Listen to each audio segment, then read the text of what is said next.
This morning we went out with Ealing Police investigating this break-in. It was one of 6 commercial break-ins and 9 household burglaries reported yesterday in Acton and Ealing. Every day the Divisional Intelligence Unit here at Ealing Police Station draws up a map like this. It shows in detail the exact location of every robbery, burglary and car theft.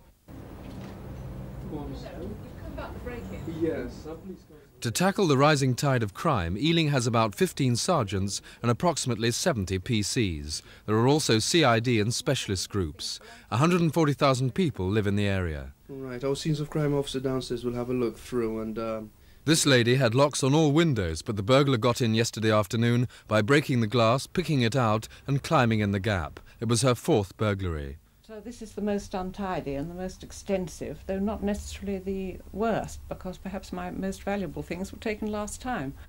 The Metropolitan Police are keen to stress the value of their neighbourhood watch schemes. Ealing operates many. This lady was told of one in her area, phoned the police to say she was interested, but heard nothing more. In fact, the scheme still has to be fully implemented in her district. And if she'd belonged, do you think it might have made a difference here? I think it could possibly have made a difference here. It's difficult to say for sure it would.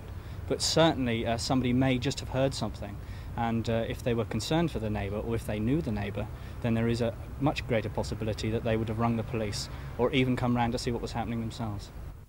This afternoon, the Prime Minister headed a Downing Street seminar aimed at intensifying the war against crime. Guests included industrial and community leaders and the Metropolitan Police Commissioner. The Met have the worst clear-up record in Britain. Clive Soley, how useful do you think this seminar at Downing Street is? Not very useful, I'm afraid. I think it's a PR exercise. This Prime Minister has presided over the most dramatic rise in crime in recent years. There's something like 50 people in there for about 2 hours, so they've got at most 3 minutes each to speak, assuming the Prime Minister doesn't say anything. It really is a nonsense.